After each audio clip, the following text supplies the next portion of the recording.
आज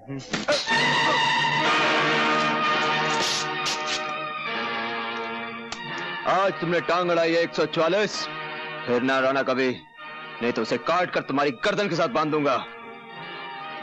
तूने भी आज जवान लड़ाई है छोकरे, दोबारा नहीं लड़ाना, वरना इसे जबाड़े में से निकालकर चील और कौवों को डाल दूंगा।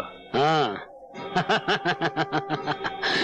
तुम जानते नहीं, मेरा नाम शक्ति सिंह है, और शक्ति सिंह जिस जेल में जाता है वहां का जेलर या तो इस्तीफा दे देता है या किसी दूसरी जेल में तबादला करवा लेता है। हमारा रिकॉर्ड भी कुछ तुमसे बुरा नहीं है। हम भी जिस जेल में जाते हैं, जेलर की हुकूमत सिर्फ जेल के दफ्तर में होती है, जेल के अंदर हुकूमत शमशेरा की चलती है। हर कैदी को हदायत है कि जब भी शमशेरा के सामने से गुजरे पहले झुक के सलाम करे और फिर आगे बढ़े। और हमारे सर को शमशेरा ना ही झुकने की आदत है ना ही सलाम करने की। तुम में इतनी ताकत है तो इसे झुका के दिखा दे। मैं इसे झुकाकर भी दिखा दूंगा और काट कर भी दिखा दूंगा।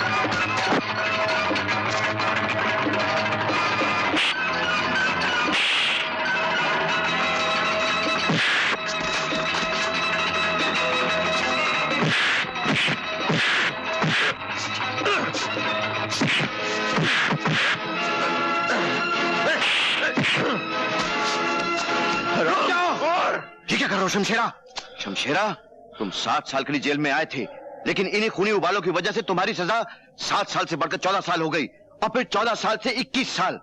कल तुम्हारी रिहाई का दिन है, कहीं ऐसा ना हो कि रिहाई का मुंह देखने के लिए फिर तुम्हें बरसों लग जाए। शमशेरा ने पहली बार अकल की बात सुन भी ली और मान भी ली। नौजवान जाओ, तुम्हारी किस्मत अच्छी है।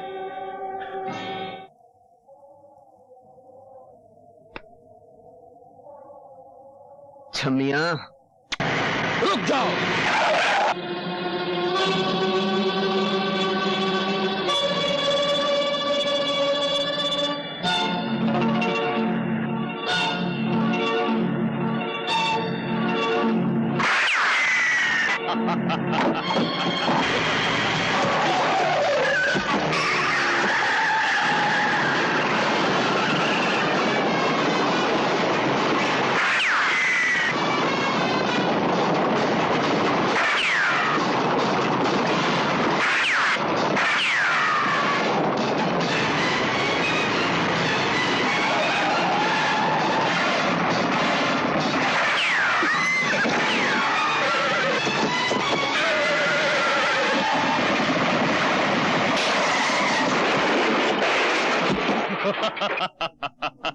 ले चलो।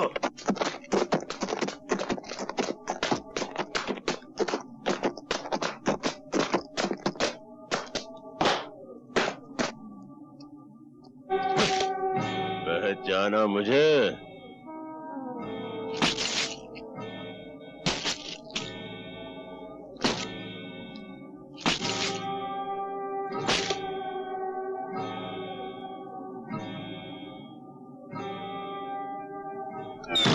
अपनी मौत को सामने देखकर भी नहीं पहचानते? शमशेरा,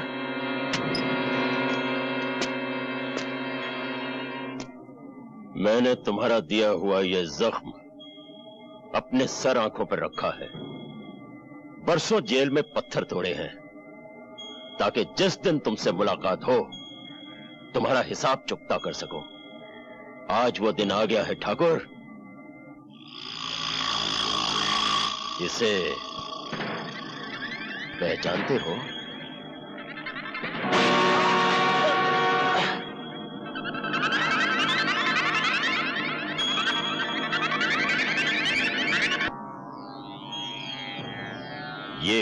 खड्डा मैंने तुम्हारे लिए ही खोद कर रखा है।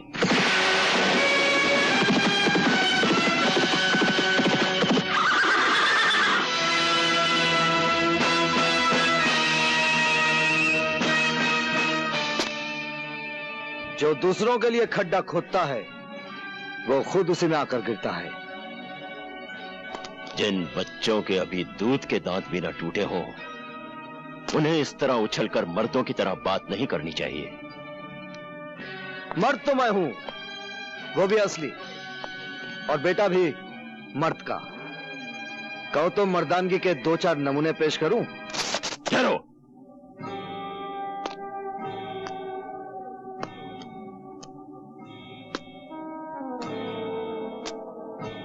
लगता है कि तुम्हें पहले कहीं देखा है।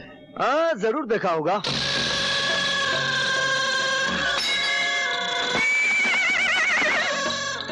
लो, बहादुर भी हाँ कह रहा है। अच्छाई बुराई की मुलाकात तो हर युग में होती है, फिर वही होता है जो हमेशा से होता है। बच्चे, हम कोई मामूली बला नहीं। जहां बुराई खत्म होती है, हम वहां से शुरू होते हैं। अगर तुमने मां के पेट में ही सुन लिया होता कि हमारा नाम राजा शमशेर सिंह उर्फ शमशेरा है, तो शायद तुम पैदा होने से ही इनकार कर देते। फिर तो गया खड्डे में। क्या मतलब? मुलाकात तो होनी ही थी। विधाता के लिखे को कौन मिटा सकता है? रावण था तो राम थे, कंस था तो कृष्ण थे, दुर्योधन था तो धर्मपुत्र थे, राजा है तो रवि है। थोड़ी देर में दुनिया कहेगी कि रवि था और राजा है। हमने बड़े बड़े कर्मवीर देखे, धर्मवीर देखे, परमवीर देखे, शूरवीर देखे, लेकिन शब्दवीर पहली बार देखा। हमने भी बड़े बड़े राजा देखे। गलियों का राजा देखा, सड़कों का राजा देखा, भिखारियों का राजा देखा, लेकिन आज पहली बार कब्रिस्तान का काना राजा देख रहा हूं। देखो मिस्टर कान्या, मारा मारी से पहले एक शर्त है। जो खड्डे में पहली बार गिरेगा वो अपने हाथों से मिट्टी समेट कर अपने आप को दफन कर लेगा। मंजूर? मुझे मंजूर है।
जो दूसरों के लिए खड्डा खोदता है वो खुद उसी में गिरता है। चल डाल मिट्टी।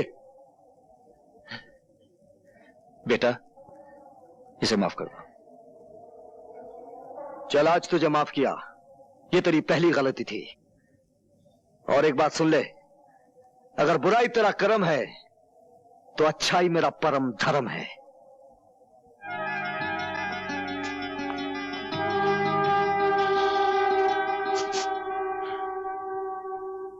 हाय राम, ये क्या हो गया आपको? कैसे हुआ ये सब? जिंदा पहुंच गया तुम्हारे पास। भगवान का शुक्र करो सावित्री। शमशेरा तो आ ही गया था आज, अपनी आंख का मेरी जान से बदला चुकाने। मुझे मारने से पहले एक नौजवान कहीं से आ गया और उसने तुम्हारी मांग का सिंदूर मिटने से बचा लिया। कहाँ है वो नौजवान? आप उसे साथ नहीं लाए? वही तो यहाँ लेके आया है मुझे। बाहर खड़ा है वो।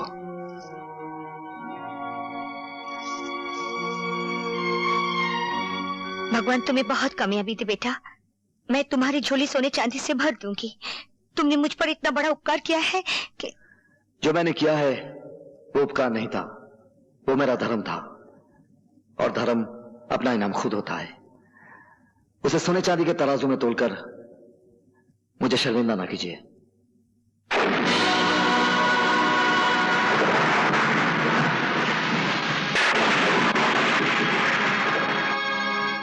मैं चलता हूं। उनकी देखभाल के लिए किसी डॉक्टर को बुला लीजिए।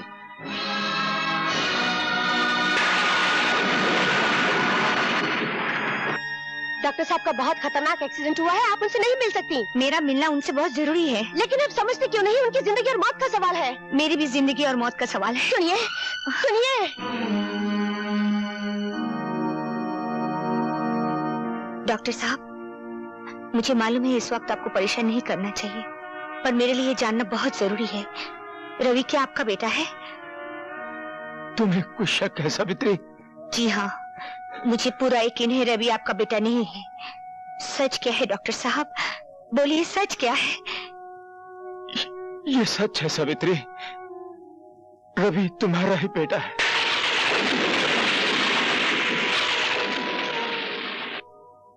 मगर अब इस सच्चाई को मेरे साथ ही मर जाने दो, नहीं तो तुम्हारे हरे भरे घर में आग लग सकती है। डॉक्टर साहब, डॉक्टर साहब, डॉक्टर साहब।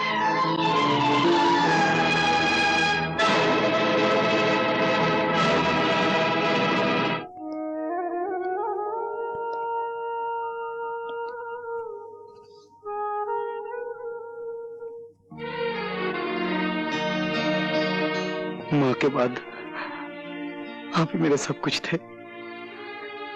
हम मुझे छोड़कर चले गए।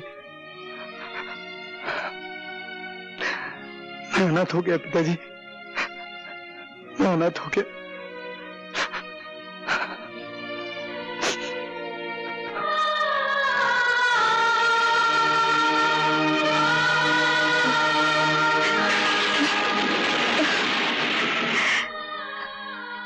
हे भगवान, अब मैं क्या करूं? पति पत्नी के जीवन की इमारत सिर्फ विश्वास की बुनियाद पे खड़ी होती है। सावित्री, जिस दिन प्रेम को पता चल गया कि तुम उसके विश्वास की आंखों में धूल झोंकती रही हो, तो इस इमारत को गिरने से कौन बचा सकेगा? इस इमारत को अब झूठ बचा नहीं सकता। बचा सकता है तो सिर्फ सच ही बचा सकता है। और आज मैं सच बता के रहूंगी।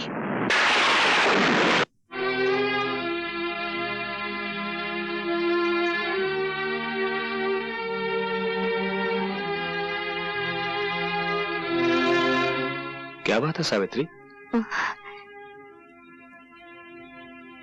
बात कुछ ऐसी है जो मैं ना कह सकी तो मेरा दिल अंदर ही अंदर घुट कर मर जाएगा।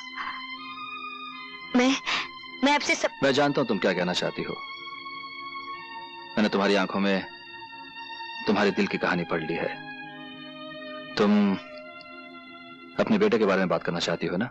हाँ हाँ, आपको कैसे मालूम कि मैं अपने बेटे के बारे में बात करना चाहती हूँ?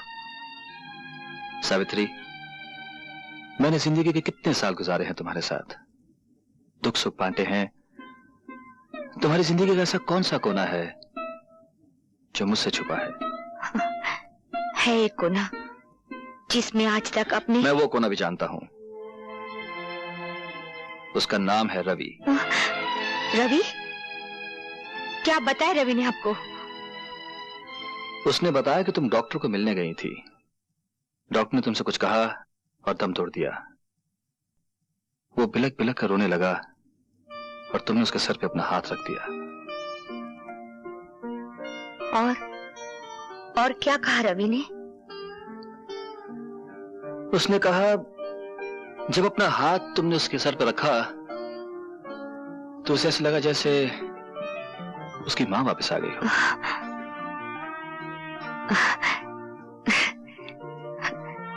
बेचारा, उसने मां को जाना ही नहीं, फिर भी मां से कितना प्यार करता है।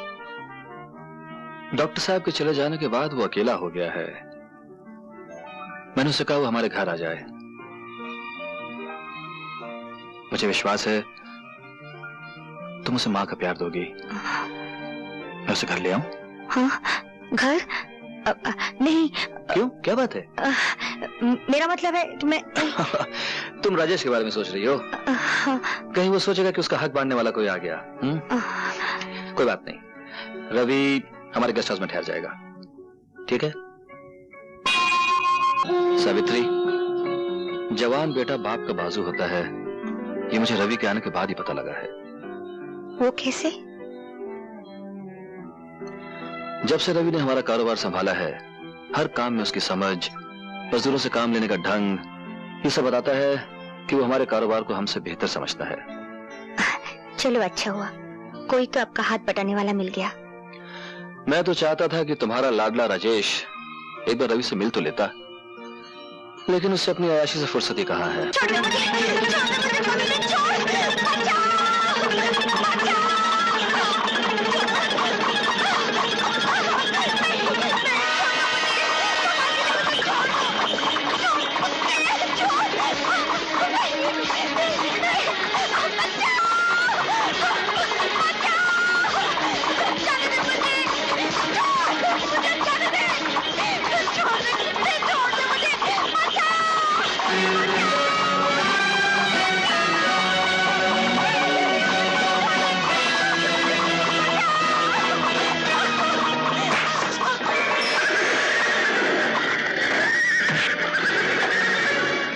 कौन हो तुम जो मेरे और मेरे शिकार के बीच में आके खड़े हो गए हो?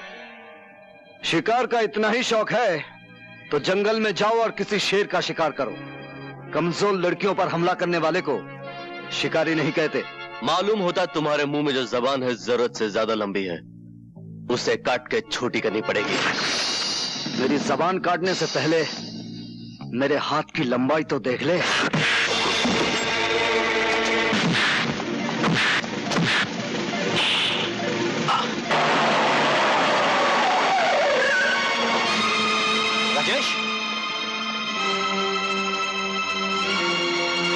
राजेश, ये क्या हो रहा है? बेटे, यही हो रवि है, उस दिन जिसने शमशेरा से तेरे पिता की जान बचाई, और अब हमारे कारोबार में इनका हाथ बटा रहा है। तो यूं कहो माँ कि ये हमारा नया नौकर है, जो हमारे ही टुकड़ों पर पलकर अपनी औकात भूल रहा।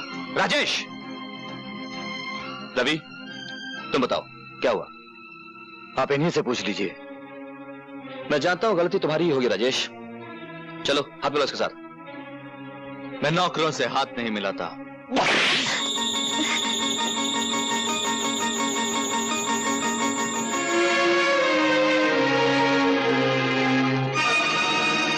ये क्या किया आपने? जवान बेटे पर हाथ उठाया? हाँ।